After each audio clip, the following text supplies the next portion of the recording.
Ya les consulté cuántos han realizado huerta o están realizando y la verdad que son un montón. Sí, Les vos. voy a comentar en principio por qué creemos que es muy importante producir parte de lo que consumimos, ¿sí? En parte, la huerta agroecológica eh, imita lo que es un sistema natural, ¿sí? Nuestro espacio de cultivo no es un sistema convencional como puede ser en una chacra donde donde producimos una sola cosa, donde utilizamos agroquímicos. Nuestro sistema es un sistema más complejo, intentamos imitar lo mismo que ocurre en la naturaleza, por eso vamos a hablar un poquito también del ciclaje de los nutrientes. Sabemos que hoy en día cultivar parte de lo que consumimos es importantísimo también por un tema económico. Cada vez que vamos a la verdulería, decimos, otra vez subió el tomate, otra vez subió la berenjena. Bueno, el producir algo de lo que consumimos ayuda a nuestra economía familiar, entonces tiene esa ventaja económica. Y sobre todas las cosas, y por lo cual me convocó Cande hoy, es hablar el tema de lo saludable, y es la sanidad de lo que la calidad de lo que vamos a consumir, ¿sí?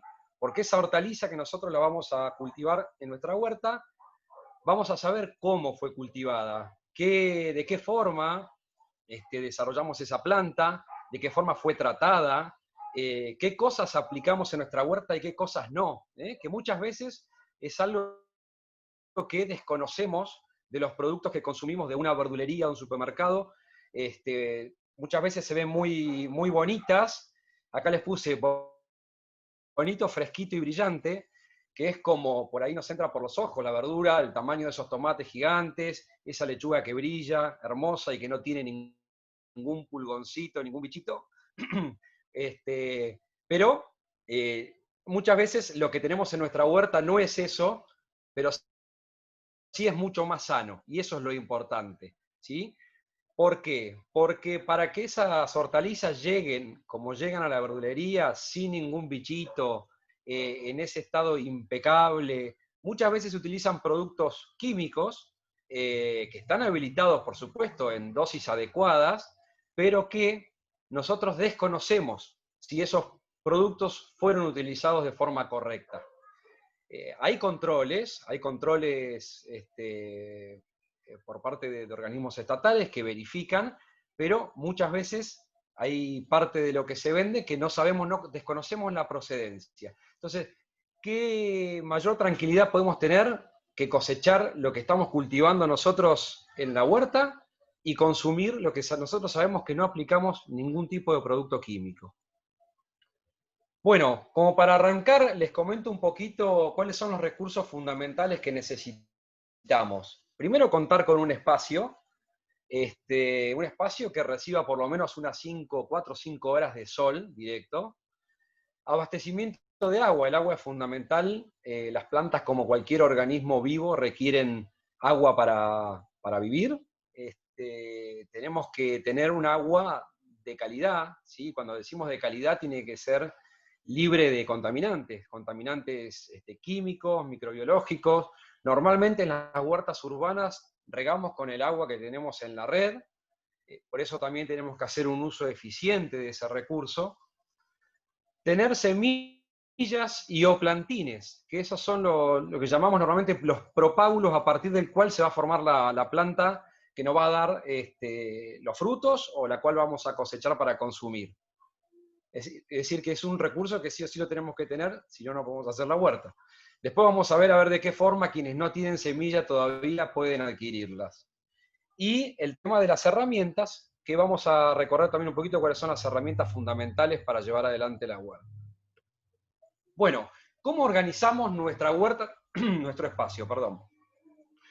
Si tuviéramos un espacio gigante, extensivo, normalmente hay cultivos, hay especies que requieren mucho más espacio, como es el caso del maíz, de los zapallos, del tomate. Entonces, en ese caso, podemos hacer, como ven las filas del fondo, incluso hasta el riego por surco, en lugares grandes, abiertos. Nos pasa más por ahí en zonas periurbanas, en barrios de la ciudad, que están en sectores, por ejemplo, en Valentina Norte Rural, en Valentina Sur, en Confluencia. Por ahí hay vecinos que tienen mucho espacio y que pueden tener estas especies, cultivarlas por surco y tenerlas en lugares más abiertos.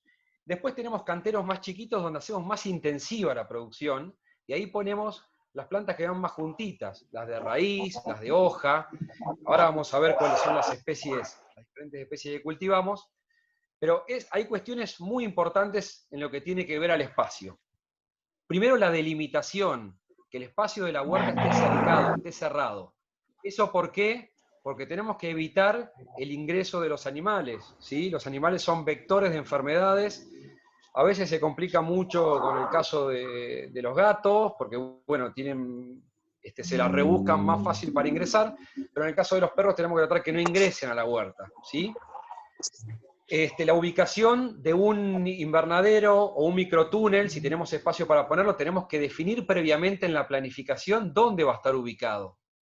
En el caso de la compostera o el lugar donde vamos a elaborar nuestro abono, donde vamos a reciclar los nutrientes, también tenemos que definir en qué lugar de la huerta va a estar. ¿Y por qué?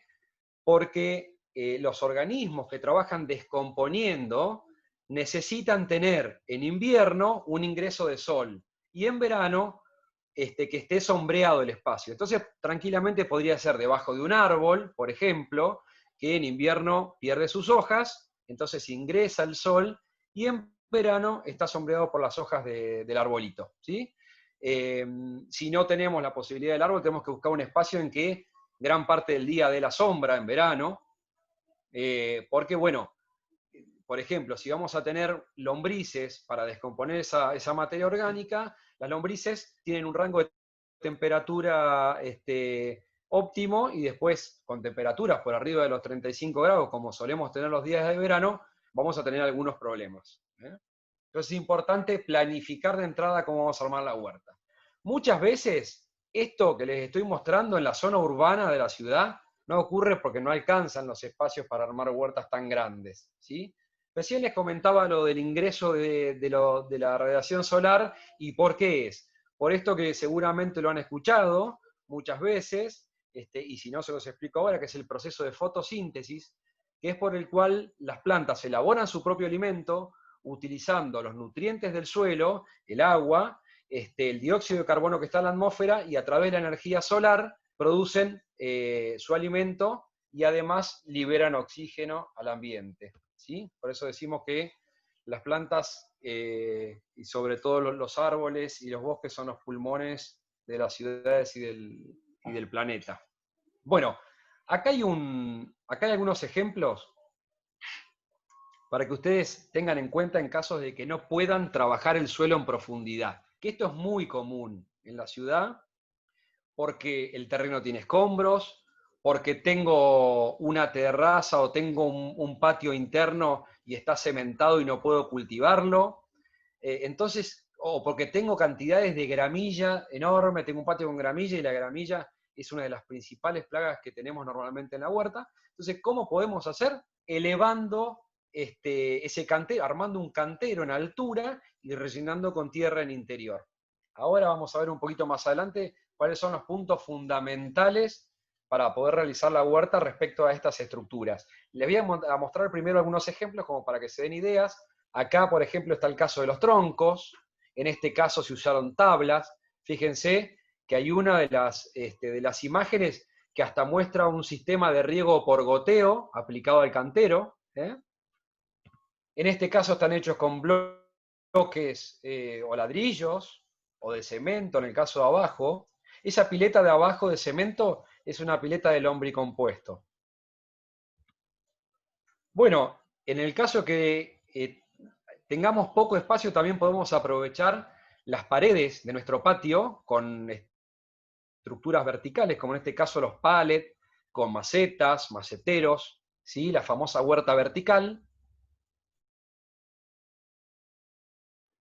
Fíjense en este caso, se ve una foto con cubiertas. Son algunos materiales que muchas veces se tiran, no están en uso y que se pueden reutilizar y darles una función en la huerta. Bien, terminando la parte del espacio, ¿qué cosas son fundamentales a tener en cuenta? La principal es la profundidad. ¿Sí? Cuando vamos a hacer una huerta, tenemos que respetar una profundidad adecuada para que la planta pueda desarrollar su sistema radicular, sus raíces para poder crecer en altura. Si no, nos vamos a encontrar con que las plantas no se desarrollan y quedan muy chiquitas, y muchas veces es por esto, porque el suelo está en profundidad compactado o porque hicimos la huerta sobre una base, he visto, sobre una base de cemento, pero que han utilizado solamente 10 centímetros y después tratan de hacer una planta como la de tomate, que tiene un sistema radicular muy grande, y la planta se hace rastrera, se extiende sobre la superficie del suelo. Eso es porque no tiene anclaje. Ahora vamos a ver cuáles son las funciones del suelo, pero tener en cuenta más o menos estos. Para cultivos de hoja y de raíz, aproximadamente en promedio unos 30 centímetros de profundidad, por lo menos. Y para las especies de fruto, ya sea el tomate, la berenjena, el pimiento, por lo menos unos 50, 40, 50 centímetros de profundidad. Con eso le garantizamos a la planta tener anclaje para poder crecer en altura. Otra cosa muy importante, siempre que utilicemos contenedores, deben estar perforados en la base, ¿sí? Una maceta tiene que tener los agujeritos en el fondo. Un cantero, si le colocamos un polietileno en el interior, para proteger la madera, por ejemplo, de la humedad o para que no ingresen malezas, tiene que estar perforado en el fondo. Si no, corremos el riesgo de que se acumule agua y eso es perjudicial para las raíces. Bueno, los contenedores, las macetas que le decía, sobre todo en los espacios que son reducidos, donde hay entrada de sol y que se calienta mucho porque hay cemento, es importante que sean de materiales y colores que reflejen la radiación solar y que no la capten. No hacer una maceta negra porque se va a calentar y esa temperatura que puede llegar a levantar la tierra en el interior va a ser perjudicial seguramente para esa planta.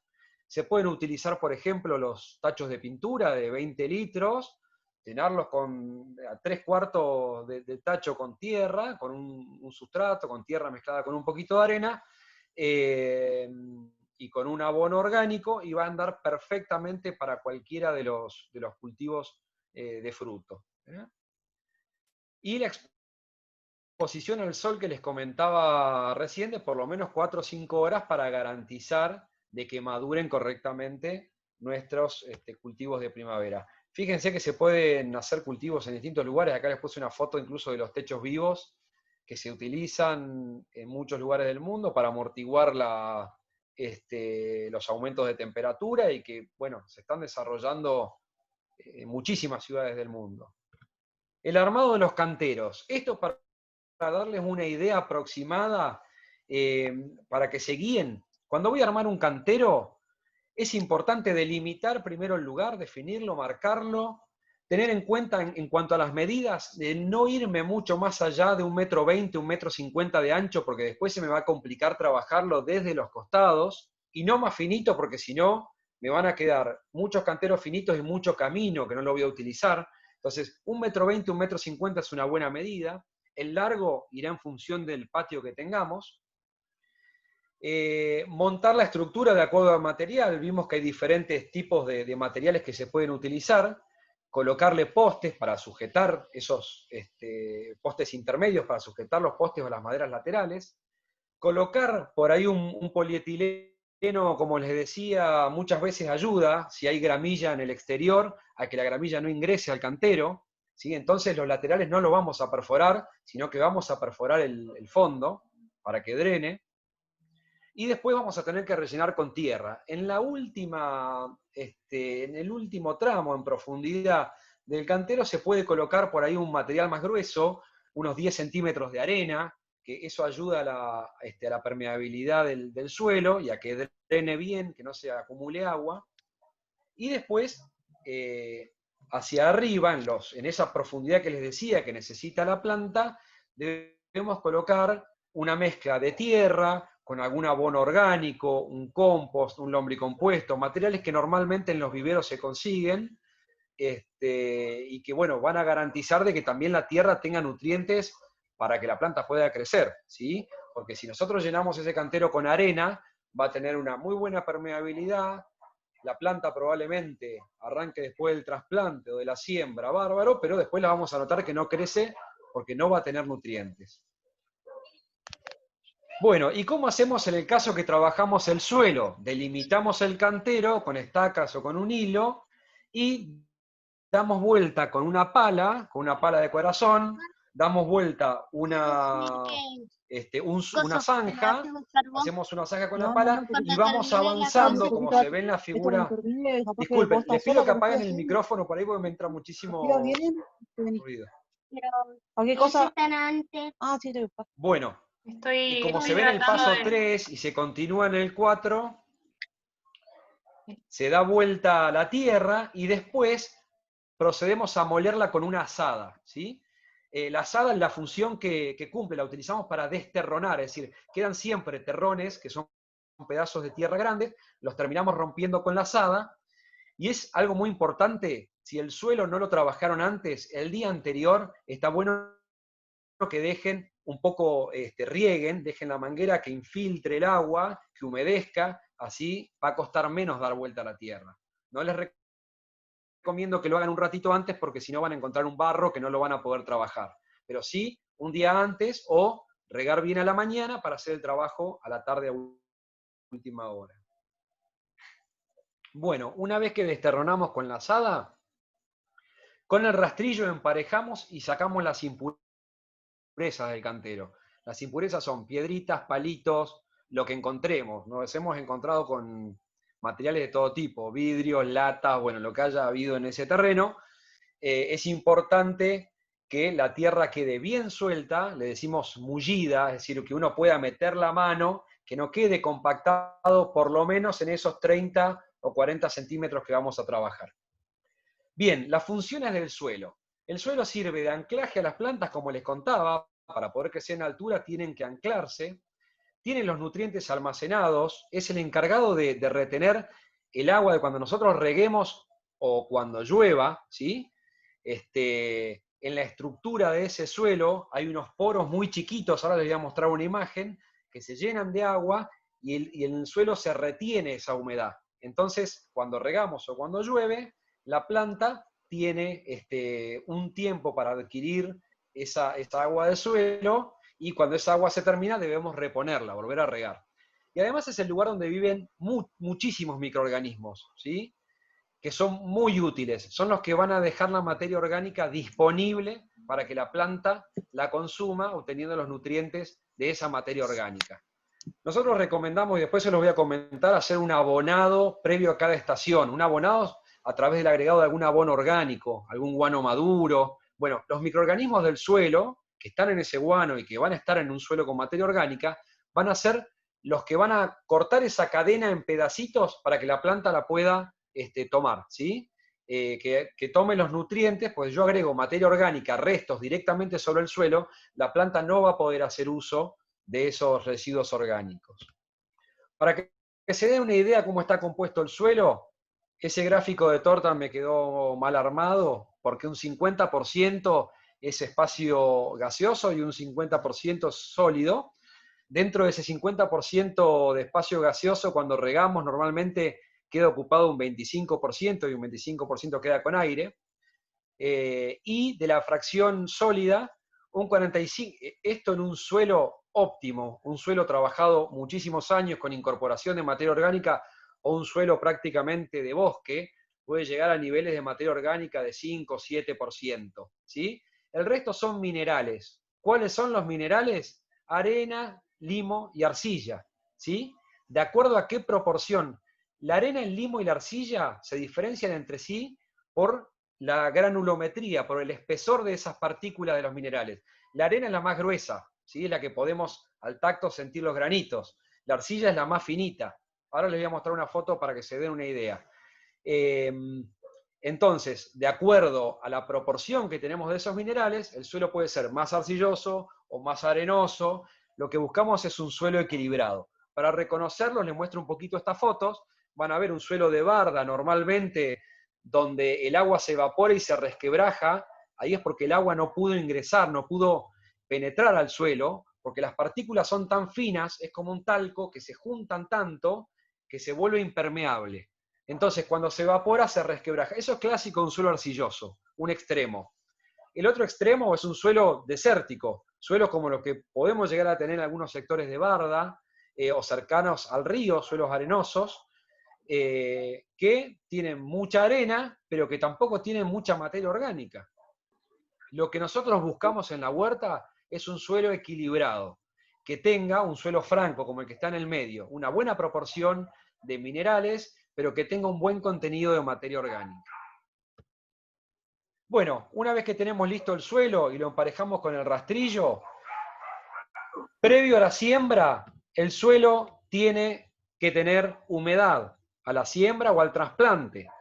Vamos a hacer lo mismo que cuando dijimos que íbamos a trabajar el suelo. No lo vamos a regar un ratito antes de sembrar o trasplantar.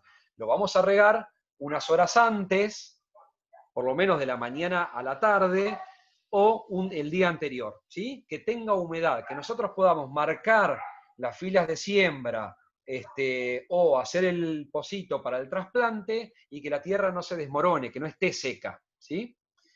Les comento un poquito cuáles son las herramientas básicas. Tener una pala, una azada, un rastrillo, un escardillo, como el que ven ahí. El escardillo es como la azada, sirve para romper, para aflojar el suelo.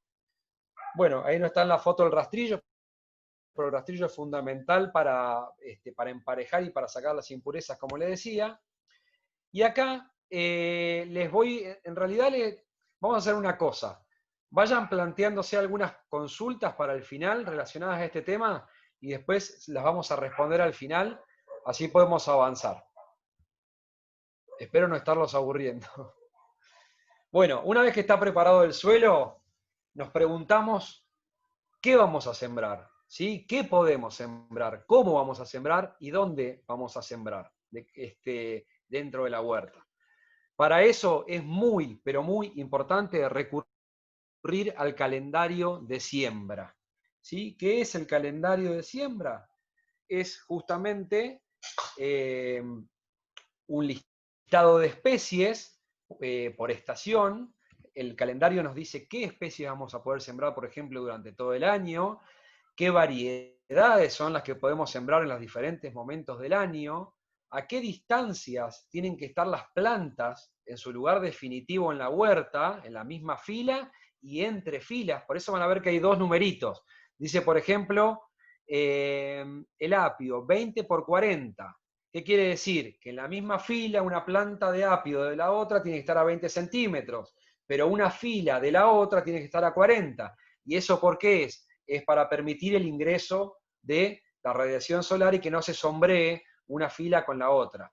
Esto es orientativo. Los que ya vienen haciendo huerta de antes, por ahí me van a decir, yo la pongo más cerca. Sí, es lo que a ustedes les dé más resultado. Esto es prueba y error, pero los que están recién empezando es un buen método para guiarse. Y es muy importante tenerlo en cuenta el calendario, porque muchas veces pasa que cuando las plántulas son chiquitas, nosotros como tenemos un espacio chico queremos llenar de plantas la huerta. Pero cuando las plantas empiezan a crecer, después no tienen lugar para crecer. Entonces terminan compitiendo por luz, compitiendo por nutrientes, compitiendo por agua, y terminamos teniendo plantas que después me dicen, y salen así, finitas, se elongan y no crecen en ancho, y es porque no le estamos dando el lugar que necesita cada planta para desarrollarse. Tenemos que imaginarnos siempre a una planta adulta. Conocemos cómo es una planta de lechuga adulta. Es una planta grande, que tiene unos 30 o 40 centímetros de diámetro. Entonces, no pongamos un plantín de lechuga al lado del otro porque después no vamos a obtener una planta de esas características. Respetemos ese espacio para poder lograr una planta que exprese todo su potencial. Van a encontrar un calendario, por ejemplo, de primavera-verano, como este que nos dice qué podemos hacer en este momento del año. Estamos en la etapa primavera-verano. Para quienes no han sembrado aún, no han hecho huerta, les cuento que estamos re tarde para la siembra de muchas especies, pero estamos a tiempo de conseguir plantines. Hay plantines en los viveros, hay plantines en la feria, hay plantines seguramente de algún amigo, amiga, pariente que hizo huerta, y además hay especies que se pueden sembrar porque son de ciclo más corto. Fíjense que el calendario al final tiene, ahí quedó cortado, dice días a, son días a cosecha. Hay especies, no sé, por ejemplo, como el zapallito de tronco, que en 45 o 60 días lo están cosechando, entonces estamos totalmente a tiempo de sembrarlo, ¿sí? O, por ejemplo, de las que se hacen todo el año, el rabanito tarda 35 o 40 días, no hay ningún problema de que lo siembren en esta época. La lechuga no hay problema. Ahora, si me voy a poner a sembrar ahora un plantín de tomate, lo puedo hacer, pero voy a obtener el plantín recién dentro de un mes y medio, voy a estar llegando a las fiestas con un plantín que después cuando lo trasplanto se tiene que desarrollar, tiene que crecer para darme frutos, y quizá tengo tomates recién en febrero. Entonces, es preferible en esta época conseguir plantines que hay por todos lados y a muy buenos precios. Hay plantines que están a 15 pesos, a 20 pesos, y con ese plantín gané prácticamente un mes y medio para tener antes producción, ¿sí? Bueno, se pueden hacer principalmente en esta época del año todos los cultivos de la huerta. Y los que son por ahí medios exclusivos son los de fruto. ¿Por qué? Porque estas especies no toleran las bajas temperaturas, las heladas, entonces no lo podemos hacer en el invierno. Van a ver que una planta de zapallo, cuando llegan las primeras heladas de abril, la planta se empieza a secar, no toleran las bajas temperaturas. Quienes hagan estructuras de protección de cultivos como invernaderos o microtúneles van a lograr estirar un poquito más el ciclo, arrancar antes y terminar después, ¿sí? Pero son plantas que ante una helada fuerte ya desaparecen. Tomate podemos externarnos en invernadero hasta julio, hemos tenido en la huerta de agricultura hasta agosto tomatitos, es una buena forma de alargar el ciclo. Pero son especies de verano, necesitan una buena radiación solar para madurar, para crecer, pero también podemos hacerlas de raíz y hoja, que son las que normalmente hacemos en invierno, también las podemos hacer en el verano. Bueno, van a ver que el calendario dice siembra directa o almácigo y trasplante. ¿Qué quiere decir? Siembra directa, pongo la semilla en el lugar definitivo, donde va a crecer la planta y donde la voy a cosechar. ¿Qué semillas se hacen en siembra directa? Semillas fáciles de manipular, grandes, como las del zapallo, como las del maíz, las habas, por ejemplo, que son de invierno, y las arvejas. Son semillas que las pongo en el lugar definitivo, respeto la distancia que dice el calendario, si son 50 centímetros a 50, si son 80 a 80, la planta va a crecer, se va a desarrollar en ese lugar.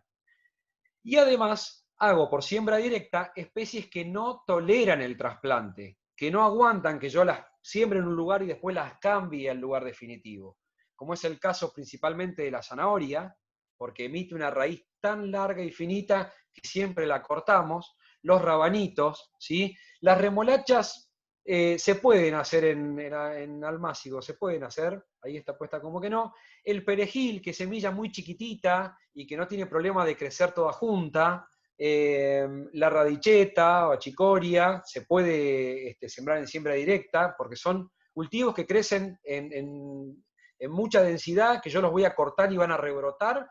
Conviene hacerlo a chorrillo quiere decir tirando las semillitas sobre la línea de siembra, y hacerlo en el lugar definitivo. ¿Cuáles hacemos en almácigo? Las que toleran justamente el trasplante, o por ahí, o semillas por ahí que son chiquititas, que podemos sembrarlas en un almácigo, en un cajón, y después podemos trasplantar sin ningún tipo de problema. Vamos a ver ahora cómo armar un almácigo. El almácigo tiene muchísimas ventajas, sobre todo con estos cultivos que yo les decía que no toleran la helada, nos permite arrancar mucho antes, a mediados de julio, agosto, y lograr tener un plantín en la etapa que quedamos libres de helada, 15 de octubre, 20 de octubre, ya para trasplantar con un plantín grande, que lo venimos trabajando de 2 meses antes. El almácigo nos permite tener eso adentro, regarlo fácilmente con una botella. Les voy a mostrar, estos son los almácigos, muchos seguramente ya los conocen, ¿sí? Los podemos proteger del frío, de los pajaritos.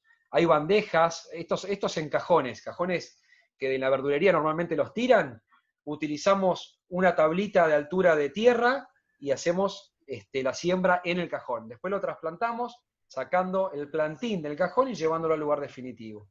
Existen estas bandejitas de siembra, que también son de almácigos, son bandejas Speedling se llaman, que muchas veces se utilizan para grandes cantidades, para la gente que comercializa plantines, pero yo les recomiendo usar un cajoncito de este tipo, que es muy práctico, sembrar siempre en línea para identificar cuáles son las semillitas, las plantulitas que yo puse. Y hay algo muy, pero muy importante en el tema de la siembra, que es respetar la profundidad de siembra. ¿Cuál es la profundidad de siembra? De 2 a 3 veces el tamaño de la semilla, no excederme. ¿Por qué?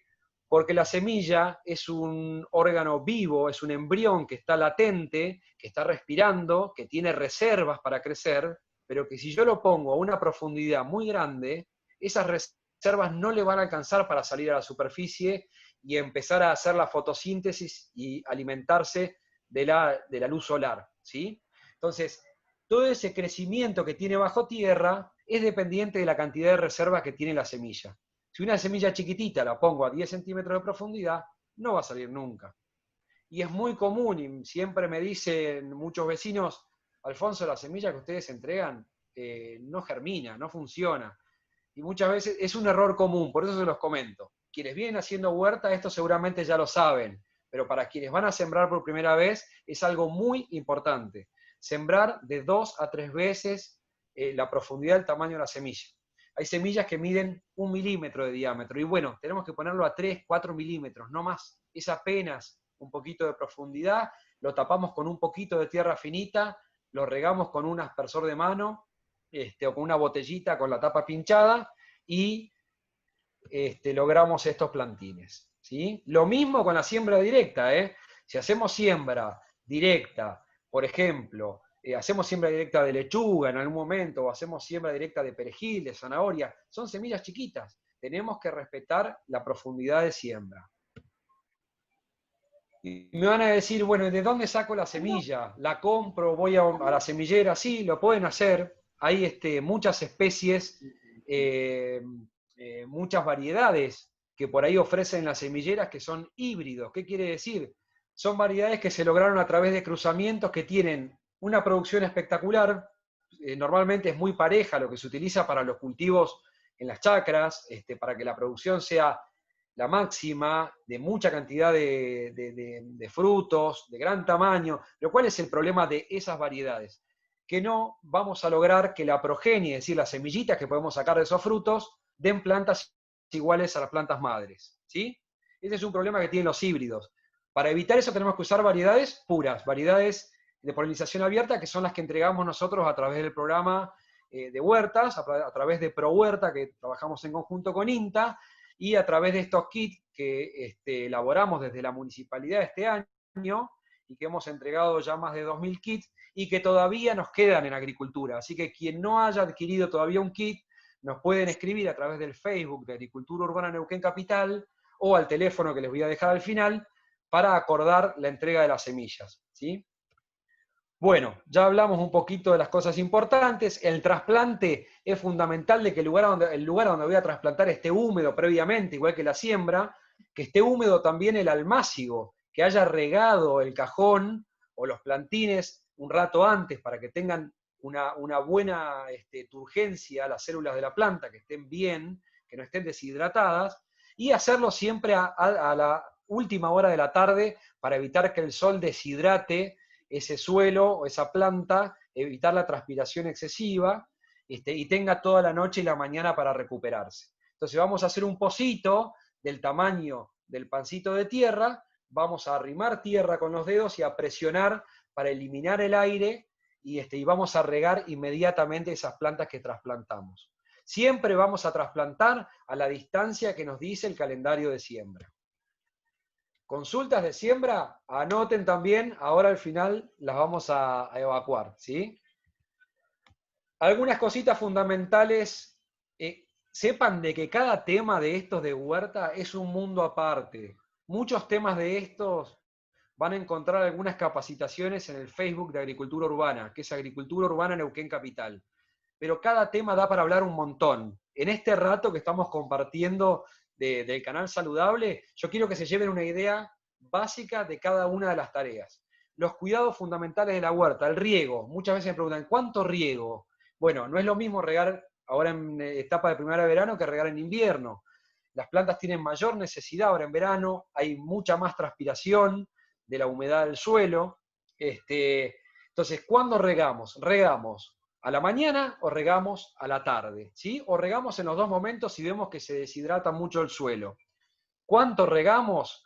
Regamos una cantidad suficiente para que el agua llegue a la profundidad de las raíces. Que esos microporos o los túneles, esos que yo les mostraba del suelo, se llenen de agua, ¿sí? Si voy a regar un lugar donde tengo muchas especies de hoja y donde tengo muchas plantitas y lo riego con la manguera, que sea con gota finita, bien finita, riego, dejo que el agua infiltre, es decir, corro la manguera del lugar, vuelvo a regar, sigue infiltrando el agua, corro la manguera del lugar, vuelvo a regar. ¿Eso por qué? Porque que nosotros veamos húmeda la superficie del suelo no quiere decir de que el agua haya alcanzado la profundidad de las raíces. El agua tiene que ir llenando esos espacios del suelo. Entonces, tenemos que hacer repetidas veces ese riego.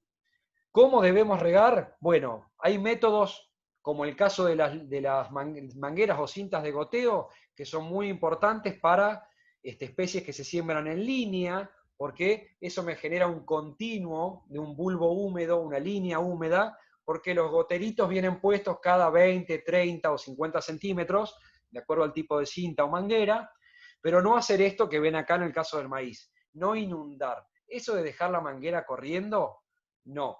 Primero porque tenemos que cuidar el recurso agua, que en esta época del año se vuelve escaso, y sobre todo también porque lavamos nutrientes, podemos generar la aparición de algunas enfermedades fúngicas, sobre todo de hongos, con el exceso de humedad, y no es bueno para las raíces.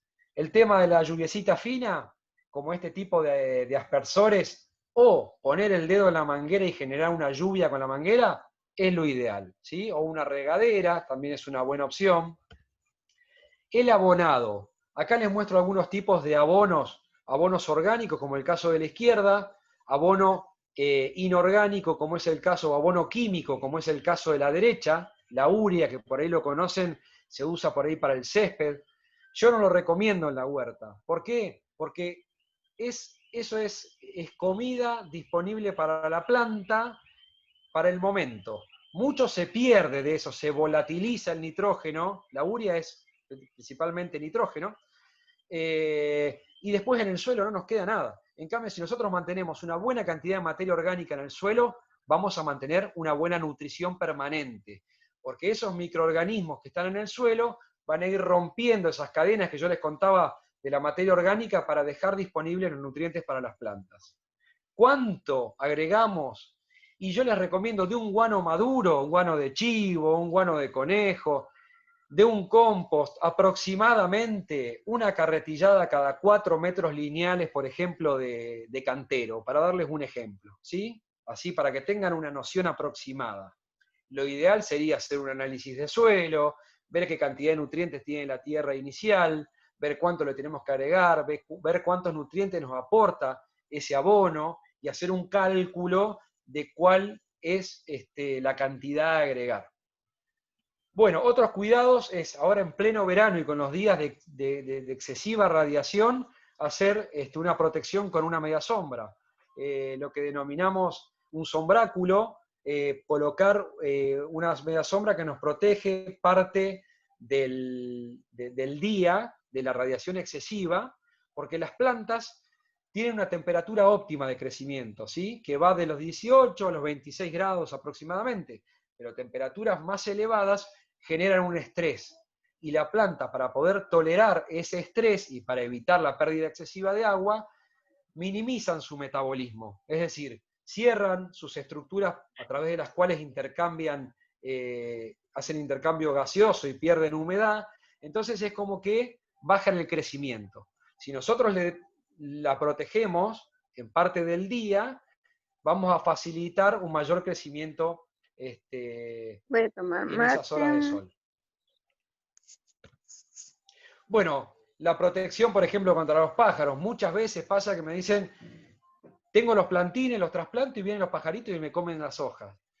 Cada lugar tiene su particularidad. Si llegan los pajaritos y no encuentran otra cosa para alimentarse y están las hojitas tiernas, es muy probable que vayan y que quieran comérselas.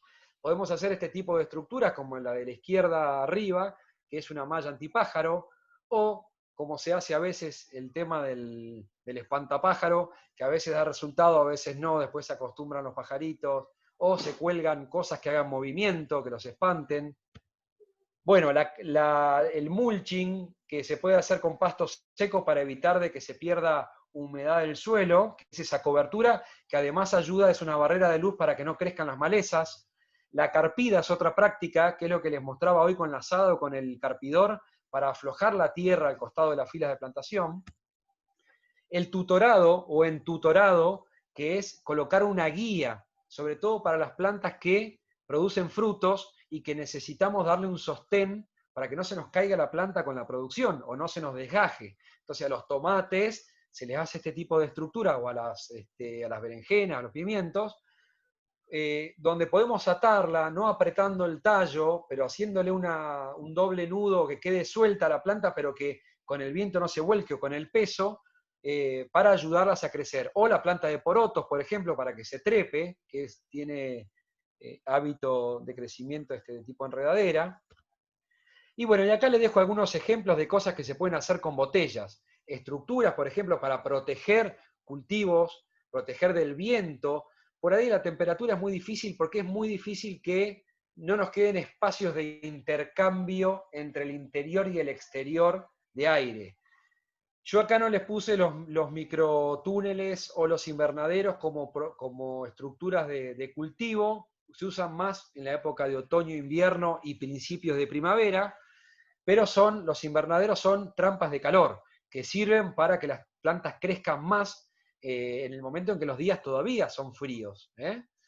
Guardamos calor para que en las últimas horas de la tarde y en las primeras horas de la mañana la planta se desarrolle dentro de ese rango de temperaturas óptimas.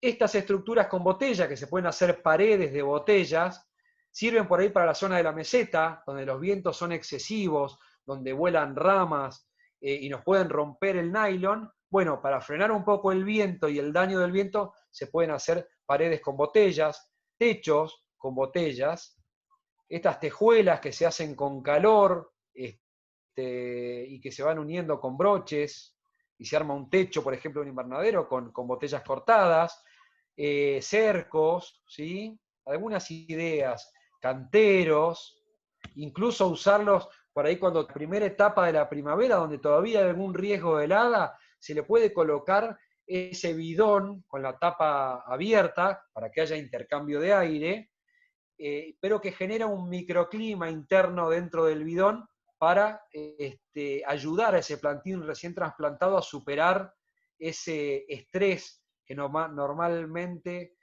ocurre al momento del trasplante. Bueno, se hacen también construcciones con las botellas, incluso hasta estos artefactos para regar. Está bastante rústico el regador, pero queda lindo.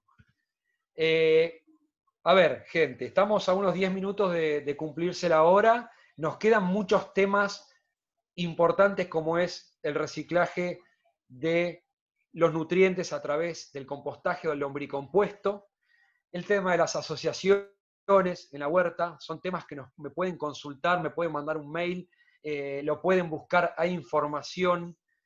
El tema de la autoproducción de semillas. Hay un video que hicimos en la Huerta de Agricultura junto con el INTA, que trabajamos mucho en conjunto porque tenemos un convenio con INTA y damos muchas capacitaciones en conjunto, donde van a poder ver cómo obtengo la semilla de cada una de las especies de la huerta, o de cada tipo por ahí de especies, por ejemplo, de las de fruto, de los zapallos, de los tomates, cómo dejo llegar una planta de lechuga para la obtención de semilla. Eso es fundamental.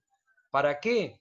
Para tener en tiempo y forma semillas adaptadas a nuestra región. Las semillas que llegan en los kits de siembra vienen del norte, vienen de San Juan, muchas veces cuesta de que algunas especies se den bien, incluso muchas de las que vienen en el kit, a veces les damos otros usos. Por ejemplo, el maíz crece muy alto en altura, pero no termina de madurar para consumo, entonces lo usamos después, esas varillas, para tutorar o para algún otro uso dentro de la huerta.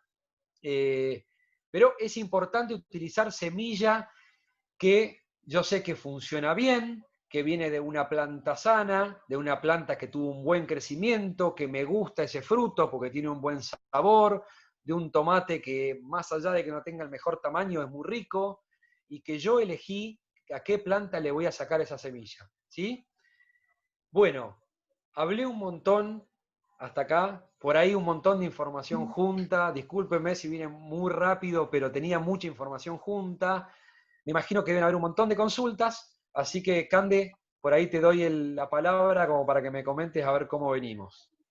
Perfecto, Alfonso, muchísimas gracias, súper claro, súper interesante, creo que es un tema bastante amplio, así que importante también de que puedan solicitar si requieren mayor información, más detalle, pero la verdad que estuvo muy bueno, espero que todos podamos implementar estos conocimientos que nos pudiste aportar hoy.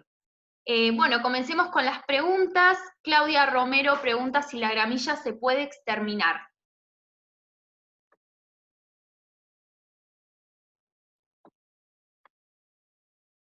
¿Alfon? Qué buena pregunta, Claudia. Esa es la principal plaga de la huerta y es un problema muy común que tenemos. La podemos erradicar del espacio de huerta, es posible, pero todo depende del esfuerzo que le pongamos, porque la mejor remoción de la gramilla es la remoción física. Yo no les voy a recomendar de que en la huerta utilicen un herbicida químico, porque después pueden quedar residuos de ese herbicida y van a quedar donde nosotros vamos a cultivar nuestras hortalizas. La mejor remoción es clavar la pala y sacar la planta de raíz, sacar los estolones, sacar los rizomas. Es una planta que se reproduce de todas las formas posibles, es decir, además de reproducirse de forma sexual a través de las semillas, se reproduce de forma asexual a través de estas estructuras de los estolones, que si nosotros los cortamos, por ejemplo, agarramos una azada para sacarla y le pegamos a la planta y la cortamos en pedacitos, la estamos multiplicando, porque cada pedacito de eso que quede va a dar origen a una planta nueva, ¿sí? Tiene la capacidad de brotar de todos lados. Entonces, yo lo que les recomiendo es, si arrancan con un espacio de huerta y tienen pensado a futuro avanzar sobre otro espacio, en esta época del año, coloquen un polietileno negro sobre la superficie de gramilla, pongan unas piedras, unos postes arriba para que no se les vuele, y el calor que va a levantar ese polietileno en el suelo, en ese lugar, sumado a la barrera que hace de luz el polietileno negro, va a hacer que ustedes en otoño tengan las plantas de gramilla en ese lugar muertas debajo de ese espacio. Entonces, después lo van a poder trabajar y sacar el material que haya quedado debajo. Es una lucha constante con la gramilla, incluso con los canteros que elevamos en altura y que colocamos este polietileno en los laterales, para que no ingrese la gramilla por los laterales. Yo siempre les recomiendo, además de trabajar el espacio del cantero, trabajen medio metro más, que es el sendero que queda pegado al cantero. Elimínenla de ahí, donde ustedes circulan, donde caminan, donde la pueden trabajar y mantener la raya, porque cuando se filtró en el cantero, por algún lado entra. Incluso rompe el polietileno, lo termina rompiendo. Es una barrera inicial, pero los brotes de gramilla, los rizomas, los estolones aparecen por todos lados. Bien, perfecto. Claudia también pregunta, ¿cada cuánto se riega?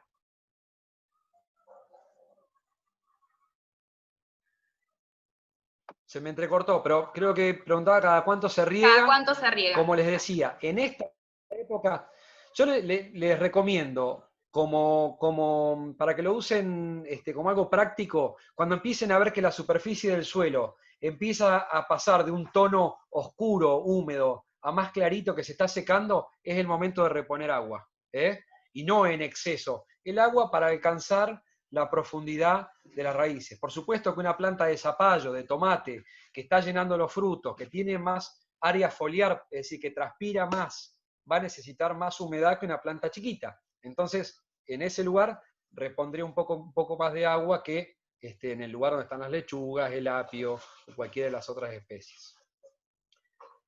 Sí, puede ser 2 veces al día, a la mañana y a la tarde, como les decía. En este caso que llovió, y bueno, no tenemos que regar. Esperamos a que el suelo se empiece a secar y recién ahí regamos. Bien, perfecto. Miriam Alanis, te contesto yo la pregunta en cuanto a si el material va a ser enviado. Nosotros vamos a subir los videos de las presentaciones al Facebook de la Secretaría de Capacitación y Empleo y a la página de la municipalidad, ¿sí? Así que ahí van a poder tener el material para volver a verlo. Bien, María también pregunta si las papas y el ajo, ¿en qué época se siembran? Bien, el ajo normalmente se siembra en abril para cosechar en noviembre. Las papas se siembran en época que ya estamos libres de heladas, ¿sí? Tenemos que sembrarlas salidos octubre, principios de octubre, porque son plantas que tienen riesgo de heladas, ¿sí? Es fundamental respetar eso porque una helada fuerte nos puede aniquilar esos brotes tiernos de las papas. Bien, perfecto. Suyay y Caro comentan de que ellas querían acercarse para obtener el kit de semillas. Alfon, cuando puedas, si puedes compartir el número como para llamar por teléfono, ¿sí? Y poder coordinar la entrega. Sí, eso quedará después la información. Perfecto. Ahí, perdón, ahí comparto la última filmina de la presentación, donde está el número de teléfono y el mail de Agricultura Urbana y el Facebook. Ahí en cualquiera de esos medios nos pueden contactar y nos ponemos de acuerdo para la entrega de las semillas. Bien, excelente. Bien, María cuenta que plantaron acelga, creció un poco. ¿Hay que trasplantarla o como está bien?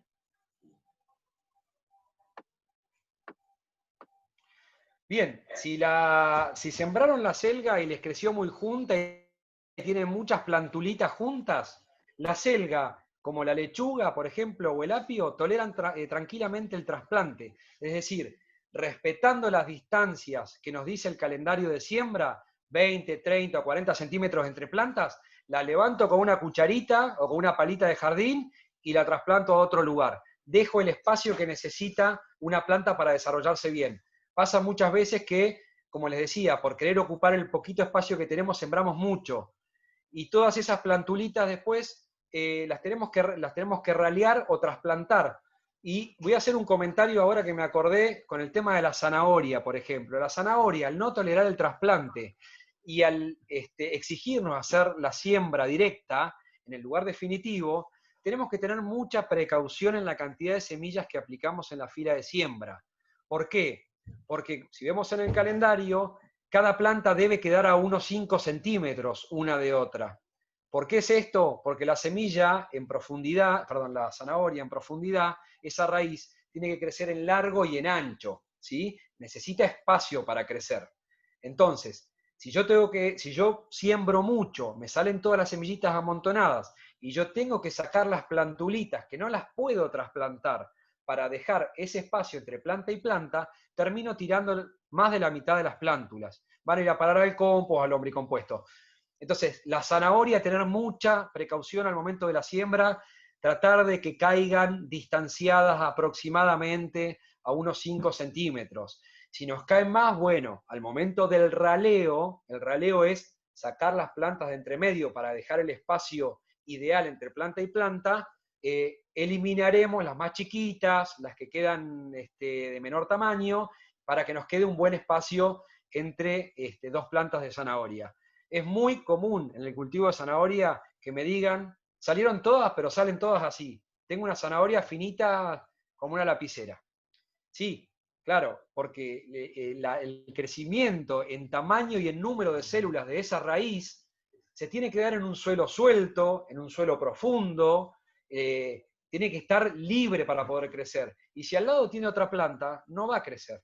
se encuentra, tenemos toda una hilera de zanahorias así, pegaditas una al lado de la otra, y no crecen en tamaño. Es muy común eso. Entonces, es fundamental el raleo cuando las plantas ya tienen por lo menos unos 10 centímetros de altura. Elegimos cuáles dejamos, la distancia, y bueno, y después seguimos con los cuidados.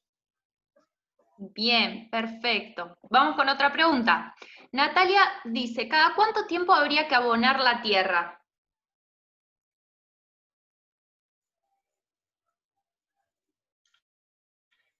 Se cortó, abonar la tierra, ¿es, Cande? Exacto, ¿cada cuánto Bien. tiempo hay que abonar la tierra? Bien.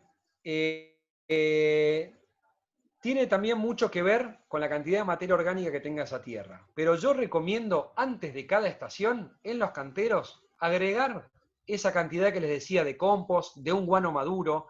Por ahí, si tenemos, mucha gente me consulta, bueno, el guano maduro es el que pasó 6 meses fuera del corral, es decir, que ya estuvo estacionado, que ya perdió, se volatilizó el nitrógeno, que por ahí puede causar un daño, que se produjo ya un compostaje interno, que ya se elevó la temperatura, que ya eliminó posibles patógenos que puede tener ese material. Si van a usar un guano fresco, hay que respetar por lo menos 2 o 3 meses antes de la siembra o el trasplante. Eso se puede hacer, por ejemplo, en mayo. ¿Sí? En mayo, si tengo un guano que está todavía fresco y lo quiero aplicar, lo pueden aplicar. Yo recomiendo igualmente siempre dejarlo estacionar una temporada y recién después aplicarlo. ¿Sí? Pero recomiendo hacerlo todas las estaciones. Sepan de que la tierra, el suelo, tiene una cantidad de nutrientes que la planta lo utiliza para convertirlos en materia vegetal, en frutos, en hojas, parte aprovechamos, parte no aprovechamos. Por ejemplo, el caso de la zanahoria, normalmente nos comemos la raíz, pero el resto de la planta, y bueno, va a ir a parar al compost. ¿Por qué va a parar al compost? Porque tenemos que evitar la pérdida de más nutrientes de nuestro espacio. Entonces, para devolverle esos nutrientes a la tierra, lo volvemos a ciclar. Pero igualmente, esa raíz que nos comimos es una pérdida para el sistema. Esa pérdida de energía la tenemos que devolver estación a estación. Si cosechamos frutos, si cosechamos hojas, estamos sacando nutrientes de ese suelo. Eso hay que devolverlo estación a estación. Bien, perfecto. Hay algunos que están interesados mucho en el tema de las plagas, cómo prevenirlas. Gise, Nico, Viviana preguntan cómo poder hacer para evitar las plagas. Escuché que las aromáticas ayudan o no a tener plagas. Por ahí esas serían las dudas en cuanto a las plagas o cómo combatir las hormigas, también dice Viviana. Bien, bien. Las hormigas es como la gramilla de las plantas. Bueno, las hormigas es el extremo en el caso de los insectos que nos complican la vida en la huerta. ¿Por qué? Porque las hormigas están en el espacio antes que nosotros y nosotros estamos interviniendo su hábitat. Y cuando las hormigas llegan al cultivo para hacer un daño es porque no tienen otra cosa de qué alimentarse. Es muy importante identificar qué es lo que están haciendo las hormigas en nuestra huerta. Si, por supuesto, si encontramos, no sé, desfoliada totalmente una fila de lechugas, y es porque las hormigas tenían hambre o necesitaban llevar al hormiguero algo y encontraron solamente las lechugas. Pero muchas veces están cumpliendo otra función, y nosotros porque las vemos las queremos eliminar. Muchas veces están buscando el azúcar que deja la melaza de los pulgones o de una cochinilla. Entonces nosotros no tenemos que ir contra la hormiga, tenemos que ir a bajar la población o reducir la población de pulgones o de cochinillas del lugar donde estén. Es complicado cuando tenemos hormigueros dentro de la huerta. Normalmente la humedad las mantiene a raya, no hacen hormigueros en los lugares donde hay humedad constante. Sí, si nosotros descuidamos el cantero, no lo regamos durante un tiempo, quedó abandonado, es muy probable que porque hay alimento cerca, ellas desarrollen el hormiguero en ese lugar. Nos vamos a encontrar con un hormiguero adentro del cantero, es clavado. Después, cada tipo de hormiga tiene su método de acción. La hormiga negra que hay, por ejemplo, en la meseta, la hormiga defoliadora, es terrible. Capaz que en una noche te dejan un árbol sin hojas. Bueno, hay métodos, por ejemplo, colocando algunas estructuras, algunas botellas o esponjas en los troncos de los árboles para evitar de que las hormigas puedan seguir ascendiendo por el tronco, inundar los hormigueros para correrlos del lugar, algunos los prenden fuego, los hormigueros. Después están las hormigas rojas que son complicadísimas. Hay muchísimos. Si ustedes entran en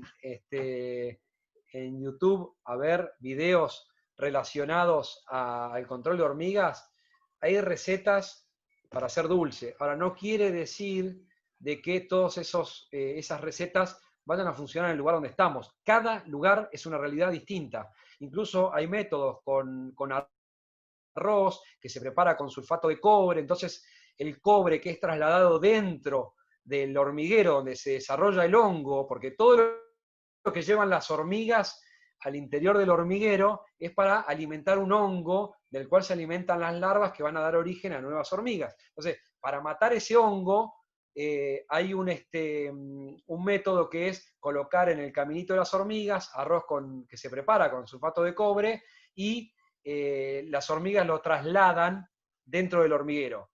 Nos ha pasado de que colocás el arroz y las hormigas lo esquivan. Y bueno, no siempre funciona. En otros casos sí funciona. Hay mucha gente que nos dice, sí, a mí me funcionó. Entonces, cada lugar es un mundo aparte. Cada huerta es un mundo aparte. Yo lo que recomiendo es tener diversidad de especies. Recién me consultabas el tema de las aromáticas. Las aromáticas justamente generan aceites, tienen aceites esenciales que generan aromas, que confunden a las plagas, algunas incluso son trampas, las plagas o algunas flores son atractoras de determinados insectos que se terminan quedando en esas flores, como el caso de la caléndula con los pulgones, y que después esos pulgones no los tenemos en las especies en otras especies de la huerta que consumimos. Entonces, sí está bueno tener de todo. Tener florales para que atraigan a los polinizadores, es muy importante tener polinizadores en la huerta, sobre todo en esta época. Es importante para que también estén los organismos que son los controladores biológicos de los organismos plaga. Por ejemplo, un caso muy importante de las vaquitas, la vaquita de San Antonio, hay muchísimas, ¿no? Dentro de la familia esta de coccinélidos, que ellas se alimentan de los pulgones. Entonces, si nosotros tenemos pulgones, pero no los tenemos en excesiva cantidad y vemos vaquitas en la huerta, dejemos que actúen los organismos benéficos, que son los enemigos naturales, antes de actuar sobre el pulgón con algún purín, con algún preparado, que muchas veces aplicamos por ahí un alcohol de ajo o algo así, y después cuando vamos a consumir la hortaliza nos encontramos con que tiene ese gusto, que no termina gustando, y que dijimos, pero yo le apliqué ajo a esto, ahora tiene gusto a ajo. Bueno, suele pasar. Es importante poder identificar cuáles son los organismos benéficos y los organismos que nos están generando realmente un daño, ¿sí? Para ese tema vamos a armar una capacitación virtual junto a INTA seguramente, pues la tenemos planificada para esta época, para que puedan reconocerlos y saber cómo actuar y preparar diferentes tipos de purines, o colocar trampas en la huerta. Es muy común el caso de las babosas, por ejemplo. Y también cuando yo les digo, pongan un vasito con cerveza, me dicen, no, no puede ser que la cerveza, sí, la cerveza ustedes la colocan en la huerta, en un tarrito, a nivel del suelo, es decir, entierran el tarrito que quede la cerveza a nivel, y si tienen babosas, no van a poder creer la efectividad que tiene ese método. Es atraída aparentemente por el aroma, no sé si de la malta, de la cebada, de la malta, de la cerveza, pero lo que produce es un shock etílico, es el alcohol lo que la termina matando a la babosa, que termina cayendo dentro del tarrito. Tenemos que irlos cambiando y agregando, no es que todos los días hay que comprar una cerveza para las babosas, pero muchas veces que queda un fondito, si queda, lo pueden utilizar en la huerta. Tiene muy buena efectividad. Pero bueno, es un tema también muy extenso y para trabajarlo con mucha profundidad. Muy interesante ese dato. Las babosas medias borrachas. Las babosas Bien. borrachas. Otras preguntas por ahí que tienen que ver con el tema de la luz. ¿Qué plantas son mejores para el verano, que necesitan calor? Lilén pregunta si el zapallo tiene que tener luz o le pone media sombra. Más que nada el tema del sol y del calor. Sí, como les decía recién, normalmente las especies estas de primavera-verano requieren estar al sol directo. Lo que pasa es que nosotros estamos en una zona donde hay días de verano que la radiación es realmente altísima y incluso lo van a notar, sobre todo en los tomates, por ahí que se empieza a abarquillar la hoja, se empieza como si estuviera, se nota un estrés, que se cierra la hoja para evitar seguir transpirando y seguir perdiendo humedad. Y después a la tarde, cuando uno la riega y baja el sol, se recupera. Ahí estamos notando de que la planta está sufriendo. Entonces, el colocarle una media sombra, permite de que se desarrolle bien. Yo les recomiendo que en general, para la mayoría de las especies, si le pueden poner una media sombra que las cubra parte del día, mejor, mejor. Y sobre todo en los meses estos de verano que se vienen, que las temperaturas son muy excesivas. Sobre la temperatura óptima, ¿no? De la que hablábamos, hasta unos 28 grados, 30 grados. Bien, perfecto. Bueno, ya estamos ya sobre la hora, así que vamos haciendo las últimas preguntas. Venegas Ada cuenta que ya plantó papas y creció como 80 centímetros y está arrastrada. ¿Voy a tener papas o solo hojas? Pregunta ella.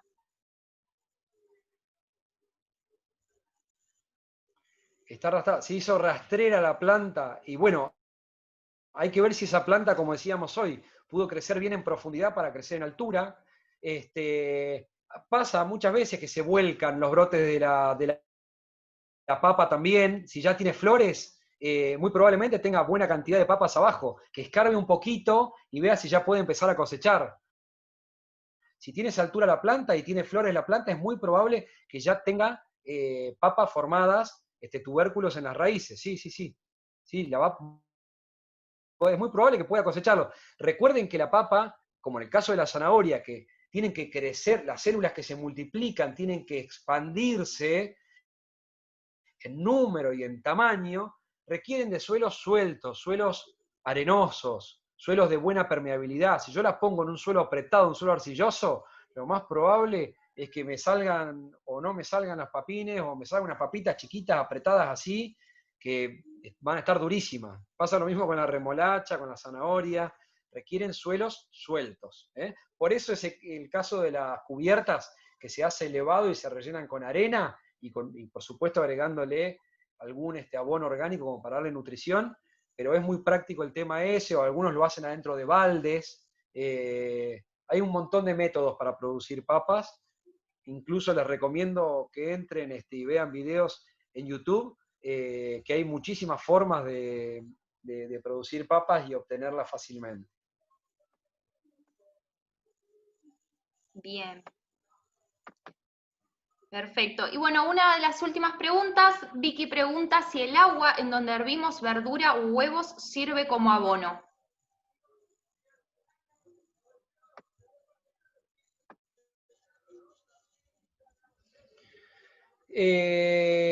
La verdad yo no la he utilizado como abono. Lo que sí tengo claro es que cuando nosotros servimos las verduras y no lo hacemos en una olla a vapor, hay pérdida de parte de los nutrientes que pasan al agua, y seguramente algún nutriente más que un agua sola va a tener. Sí les recomiendo, por ejemplo, yendo al caso de una fertilización que se puede hacer foliar, por ejemplo, aplicándolo sobre las hojas, lo que pueden hacer es, si encuentran ortiga en la huerta que suele crecer, o alfalfa, que pueden conseguir en algún lugar, es hacer un macerado, dejarlo en agua, dejarlo unas 2 semanas en agua, en un balde o en un bidón de esos de agua, abierto para que los gases que se generen se liberen, y después filtrarlo y regar con esa agua que estuvo, que sacamos de diluirla en otra cantidad similar de agua común, para hacer riegos de plantines, de almácigos, incluso de plantas que estén ya en el lugar definitivo también. Eso lo pueden hacer, y hay un montón de purines de ese tipo, porque son especies que aportan mucho nitrógeno, ¿sí? La alfalfa, además de fijarlo, tiene mucha cantidad de nitrógeno en su materia vegetal, y si hacemos un macerado, lo podemos obtener para regar. Bueno, perfecto, Alfon. Creo que vamos terminando. Gise dice que está muy interesada en una capacitación de hidroponía. Sí, eso está bueno que nos cuenten un poco cuáles son sus intereses, como para ir organizando a futuro capacitaciones, encuentros, como el de hoy. Así que estén atentos a las redes, así iremos publicando futuras capacitaciones. Bueno, quedaron ahí algunas preguntas, pero está bueno que les quede la información y el contacto de la Dirección de Agricultura Urbana, ¿sí? Para poder tener mayor información. Bien, Alfon, ¿alguna cosita que te haya quedado por decir? Están muchos agradeciendo, ¿sí? Gracias por la información, excelente charla, todos los participantes, gracias a ustedes por participar también. Bueno, agradecerles la participación, que sepan que estamos a disposición, tanto a través de ese teléfono, que yo la verdad que lo tengo encima y respondo todo el día a consultas, o a través del mail, y tengan en cuenta también que por ahí si no les respondemos en el momento, es porque recibimos muchísimas consultas, y sobre todo esta temporada que fue... tuvimos una demanda altísima con esta situación que estamos viviendo de pandemia, de la necesidad de estar en casa, y que cuando se nos iban terminando por ahí el orden, la limpieza, pasamos al patio, y después, cuando ya no quedaba nada que hacer, mucha gente dijo, bueno, no lo hice nunca, pero quiero arrancar con la huerta. Entonces hay mucha gente que está empezando, y hay mucha gente que cada cosita que va haciendo nos consulta, y está bueno. Otra cosa que por ahí me interesa decirles es que no se frustren si no les va bien si están arrancando, porque esto es como todo, es prueba y error. Sí es importante tener en cuenta estos puntos claves que les decía, del espacio, de la siembra, del trasplante, de los cuidados, porque a veces un pequeño detalle de esos hace que fracase todo el trabajo que hicimos previamente. Si preparamos bien el suelo, si dejamos todo listo para la siembra y sembramos a una profundidad que no es la adecuada, tenemos ese inconveniente que después no germina, y muchas veces pasa que nos frustramos, no queremos volver a hacerlo. Mucha gente me dice, lo de la huerta no es para mí, eso no es lo mío, y no es así. No es así. Es que hay que afinar algunas cuestiones, que temporada a temporada lo podemos ir mejorando. Otra recomendación es que anoten todo, registren fechas de siembra, qué sembraron en un bancal, en el otro, en un cantero, en otro cantero, para la estación siguiente rotar y poner otro cultivo, si anduvo bien, de qué juntaron semilla, qué cosas no les anduvo, como para tenerlo en cuenta para la temporada siguiente. Cada cosa que vayan haciendo en la huerta, anótenlo, es muy útil eso. Y además que, bueno, que con gente que ustedes compartan por ahí el tema de la huerta con algún vecino, algún familiar, compartan también las experiencias, el tema de las semillas, intercambien semillas, porque por ahí alguien tiene una semilla que sabe que funciona bien, bueno, vamos con eso. Bueno, es un mundo el tema de la huerta, es un mundo, y se va aprendiendo todos los días algo nuevo. Entonces, les recomiendo eso, experimentar, y sobre la experiencia se va haciendo ese saber, y también consultar a las personas que saben. Yo, la verdad que por mi profesión, aprendí de la gente con la que trabajo, porque ingresé al sector de trabajo, y yo de huerta tenía los conocimientos básicos generales, y fui aprendiendo de las personas que hacen huerta hace mucho tiempo, de quienes vienen trabajando en el área hace mucho tiempo, del equipo, y bueno, y tienen mucha riqueza en conocimientos, y es muy importante aprender de esas personas. Entonces, cuando se encuentren con alguien que sabe, aprovechen a charlar, a adquirir esas experiencias o conocimientos para las próximas siembras. Estamos a disposición, el área, hoy por ahora la parte de huerta, para visitas estamos cerrados, estamos trabajando para hacer mantenimiento de la huerta, estamos haciendo la entrega de semillas de forma ordenada, para que no se genere conglomerados de gente en agricultura. Los turnos, la entrega de semillas que se hizo en el momento de principios de estación, se hizo en 12 puntos distintos de la ciudad, en turnos, justamente para evitar esto, en la situación en la que estamos, y minimizar los riesgos de contagios. Así que les pedimos que se contacten si quieren ir a buscar las semillas, y les vamos a informar en qué momento lo pueden hacer. Y bueno, y en cuanto podamos volver a compartir, el espacio de agricultura está abierto para todos los vecinos, para que vayan a conocer, para que vayan a ver las experiencias. Tenemos una huerta demostrativa donde hacemos toda la parte práctica de los talleres que se dan. Y bueno, y sepan disculpar por ahí si algo no se explicó bien, pero a veces estos temas es más lindo trabajarlo en el lugar, en la huerta, en hacer la parte práctica, porque ahí es donde se aprende más, y es difícil por ahí a través de la compu. Pero bueno, a disposición para lo que necesiten. Muchas gracias, Alfonso. Y gracias, perdón, y muchísimas gracias, Cande, muchísimas gracias a vos, Cande, también felicitarte por lo del canal saludable, por el trabajo que están haciendo desde la SUBSE. La verdad que es importantísimo poder difundir este tipo de cosas, y agradecerte por el espacio. No, gracias a vos, un placer poder escucharte y aprender tanto.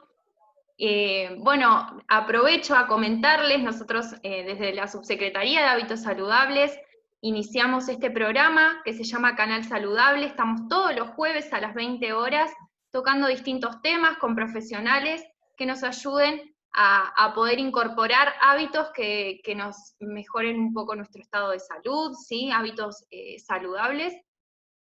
Y invitarlos, aprovechar e invitarlos a que el próximo jueves a las 20 horas va a estar la Sociedad Argentina de Diabetes, ¿sí? Conmemorando el Día de la Diabetes, que va a ser este 14, este sábado, como para conocer un poquito más sobre la enfermedad, cómo prevenirla, qué cuidados tener también en caso de tenerla o de tener algún familiar, ¿sí? Que es sumamente importante. Así que los invito a estar atentos a las redes de la Subsecretaría de Hábitos Saludables y de Capacitación y Empleo, que estaremos informando para que puedan solicitar el formulario de inscripción. Para finalizar, le doy la palabra a Mario Leiría, Subsecretario de Hábitos Saludables, y adelante, Mario. Cuando quieras. Bueno, también muchísimas gracias. Como siempre, un lujo. Cada Zoom que hacemos estos jueves. Se escucha muy bajito. Cada jueves, ¿bien o no? No se escucha muy bien. Audio? Ahora.